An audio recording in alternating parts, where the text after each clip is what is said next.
Hello friends, welcome to angel maths competition.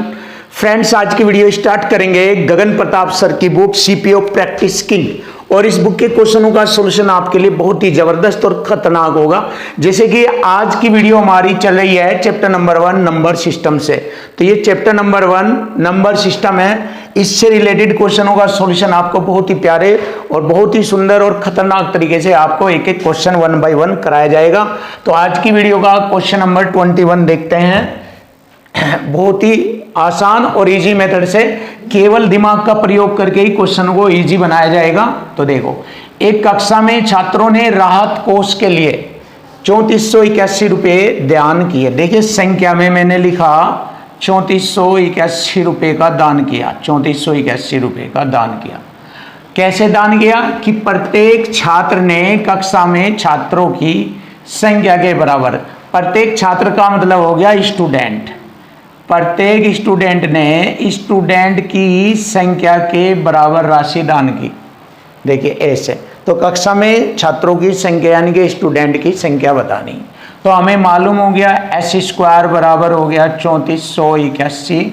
तो ये 3481 होता है 59 का स्क्वायर। स्क्वायर से स्क्वायर हटाया मैंने तो स्टूडेंट यानी कि छात्रों की संख्या थी 59। और यही हमारे क्वेश्चन का आंसर बन जाता है 59। 59, तो कक्षा में छात्रों की संख्या थी 59 यानी कि 59। Option B is right answer. देखिए, बिल्कुल इजी और आसान आपके सामने। क्वेश्चन नंबर आता है 22। देखो क्वेश्चन नंबर 22, संख्या 45,789 एकल अंकों की संख्या के आधार पर विभाज्य है। एकल अंकों की संख्या का मतलब है एक अंक वाली संख्या ये है, इनके आधार पर विभाजित होती है ये। तो विभाज्यता का नियम हम जानते हैं यानी कि डिविजिबिलिटी रूल जानते हैं। सबसे पहले 9 का डिविजिबिलिटी रूल देखेंगे। देखिए 9 का डिविजिबिलिटी रूल है जो 9 से अंकों का योग कट जाए। 5 4 9 कट गया, 9 कट गया, 8 7 15 नहीं कटता 9 से। तो 9 का डिविजिबिलिटी रूल फेल हो गया यहाँ पर। अब जब 9 का हो गया तो ये भी ऑप्शन कैंसिल आउट क्योंकि 9 इसमें भी है। अब ऑप्शन लेंगे 3। अब देखिए 3 का डिविजिबिलिटी रूल होता है दी गई संख्या के अंकों का योग। तो 5 4 9 भी कटेगा, 9 भी कटेगा, 8 7 15 भी कट जाएगा। तो यह 3 से पूरा पूरा डिवाइड हो जाएगा। अब आता है 7 से ये डिवाइड नहीं होता, तो इसलिए हमारे क्वेश्चन का आंसर बन जाता है ऑप्शन सी इज राइट। अब देख लीजिए 7 से भाग करके ये 7 से डिवाइड नहीं होगा। तो डिविजिबिलिटी रूल के आधार पर वह संख्या 3 है जो इसको पूरा पूरा विभाजित कर देती है। तो हमारे क्वेश्चन का आंसर आ जाता है 3। वेरी सिंपल, बड़ा आसान। अब क्वेश्चन नंबर 23 देखेंगे। 4 अंकों की सबसे बड़ी संख्या जो 15, 21 और 30 से पूर्णतः विभाज्य है। देखिए 15 में 5 3 15, 21 में 3 7 21 और 3 पंजे 15 दूनी 30, ये होते हैं फैक्टर। तो यहाँ पर हम कटिंग करके देखते हैं कौन सा नंबर 4 अंकों का सबसे बड़ा है जो इनसे विभाजित हो जाता है। तो हमें मालूम है, देखो 0 तो सभी में है तो 5 से डिवाइड हो जाएगी सभी संख्याएं, तो ये तो नहीं लगेगा। अब देख लेंगे 3 का डिविजिबिलिटी रूल जो कि कॉमन है, 3 का डिविजिबिलिटी रूल, और 2 का डिविजिबिलिटी रूल भी सब पर लागू है, 3 का डिविजिबिलिटी रूल भी सब पर लागू है। देख लीजिए। तो यहाँ पर हम क्या करते हैं, 7 का देखते हैं। सबसे मेन बात, 7 सब पर लागू नहीं है, केवल एक पर लागू होगा, और जिसको 7 काट देगा वही हमारी 4 अंकों की संख्या। तो यहाँ पर हम माइंड का यूज कर रहे हैं, माइंड का यूज। हम मेहनत नहीं करेंगे ज़्यादा, माइंड से स्मार्ट वर्क करके क्वेश्चन को इजी बना देंगे। तो 7 का डिविजिबिलिटी रूल यानी 7 से भाग करके देखेंगे। 7 एकम 7, 2 7 चौक 28 पूरा कट गया। 4 पर 40 नहीं कटेगा, 7 से छोड़ दो। 7 एकम 7, 2 हो गया 29, 7 चौक 28, 7 21 कटता है। देखो कट जाता है ये 7 एकम 7, 2 और हो गया 29, 7 चौक 28, 1 हो गया 11, नहीं कटेगा, नहीं कटता नहीं है भी। 7 एकम 7, 2 7 चौक 28, 3 ये भी नहीं कटता। तो 7 से ये कटेगा, 7 एकम 7, 2 बच गए, हो गया 28, 7 चौक 28, फिर 7 एकम 7 ये रहा। तो ये आसान तरीका है, अगर आप चाहे इसको ऐसे फाइंड कर सकते हैं। ये वाला तरीका बहुत अच्छा है। तो यही वो 4 अंकों की सबसे बड़ी संख्या है जो 15, 21 और 30 से पूर्णतः विभाजित होगी। क्वेश्चन नंबर 24, देखिए क्वेश्चन नंबर 24, 210 102 को पूर्ण रूप से विभाजित किया जा सकता है। तो देखिए किससे यह विभाजित होगा हमें मालूम करना है। तो देखिए डिविजिबिलिटी रूल देखेंगे यहाँ पर। 7 का डिविजिबिलिटी रूल देखते हैं। 7 से 21, 0 1 माननी नहीं चलेगी, 7 से डिवाइड नहीं होगा। 3 का डिविजिबिलिटी रूल देखते हैं। डिजिट सम 2 और 1 3, 3 और 1 4 2 6 कट जाता है 3 से। 4 का डिविजिबिलिटी रूल लास्ट 2 डिजिट 4 से डिवाइड नहीं होगी। 8 का डिविजिबिलिटी रूल लास्ट 3 डिजिट भी 8 से डिवाइड नहीं होगी। तो हमारी क्वेश्चन का आंसर बन जाता है 3। देखो 3 से बहुत आसान है, अगर आप ध्यान दें 3 से डिवाइड होगा ये, और 3 का डिविजिबिलिटी रूल होता है डिजिट सम, दी गई संख्या के अंकों का योग। बाकी और से ये डिवाइड नहीं होता, स्पष्ट है ये। तो हमारे क्वेश्चन का आंसर हो गया पूर्ण रूप से विभाजित होगा 3 से। यही हमारे क्वेश्चन का आंसर बन जाएगा 3। अब क्वेश्चन नंबर 25 देखेंगे।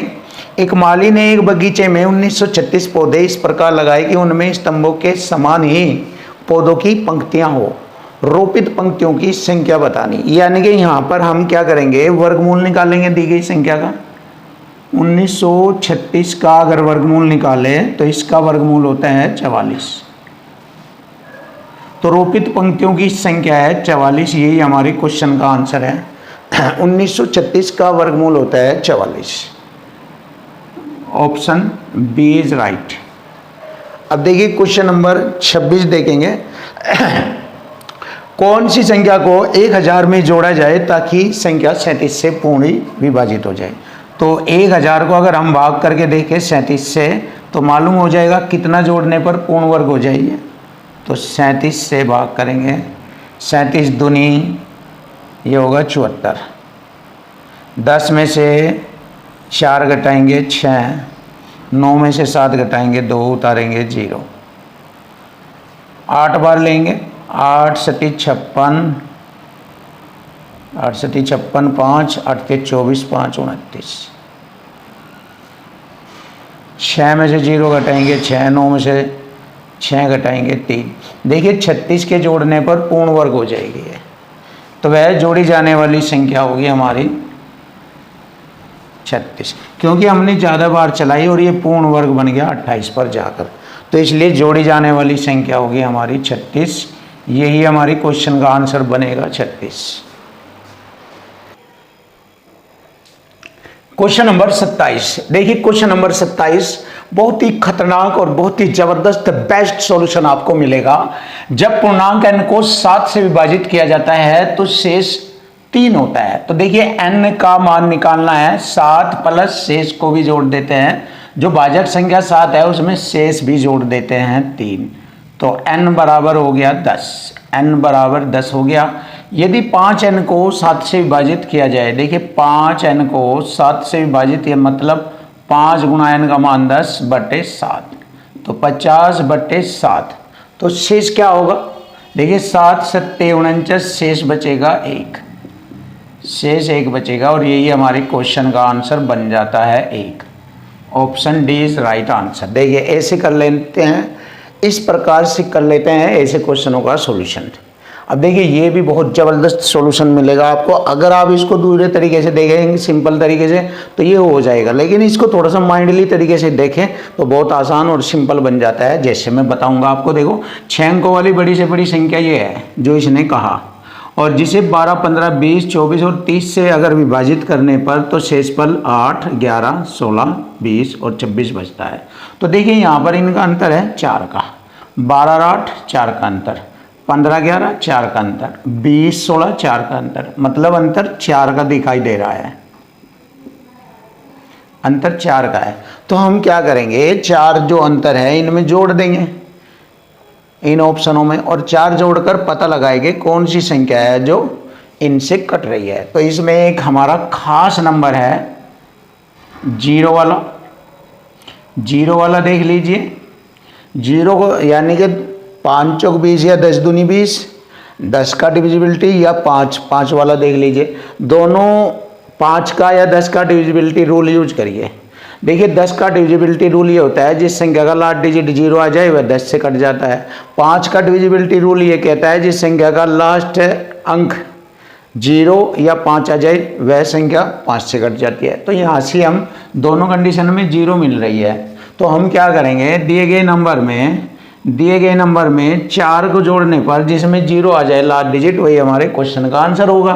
तो लास्ट में देखो 6 में मैंने 4 जोड़ा 10 बन जाता है लास्ट डिजिट इसका। अगर मैं 0 में 4 जोड़ूँ तो लास्ट डिजिट 4, फिर 4 में 4 जोड़ूँ 8 और 2 में 4 जोड़ूँ 6 बनता है। तो हमें बनाना 0, तो 0 इससे बनेगा, तो यही हमारी 6 अंकों की बड़ी से बड़ी संख्या है जो 12, 15, 20, 24 और 30 से विभाजित करने पर शेष इतना बचाती है। तो देखिए कितना आसान, कितना सरल है, आपके सामने क्वेश्चन का सॉल्यूशन दिया है, बहुत इजी माइंड से, केवल माइंड का खेल है ये। अगर मैथ पढ़ना है या मैथ को खतरनाक बनाना है, इजी बनाना है, स्मार्ट बनाना है, तो माइंड का खेल खेलना सीख जाइए। मैथ आपके लिए इजी, बिल्कुल आसान। अगर आप सिंपल तरीके से पढ़ते रहेंगे तो आप पर मैथ भारी पड़ेगा, आपको कठिन लगेगा, आप पर मैथ सपोर्ट नहीं हो पाएगा। तो इसलिए आप माइंड का यूज कीजिए, क्वेश्चनों की धज्जियां उड़ाइए। तो देखिए क्वेश्चन नंबर आता है 29।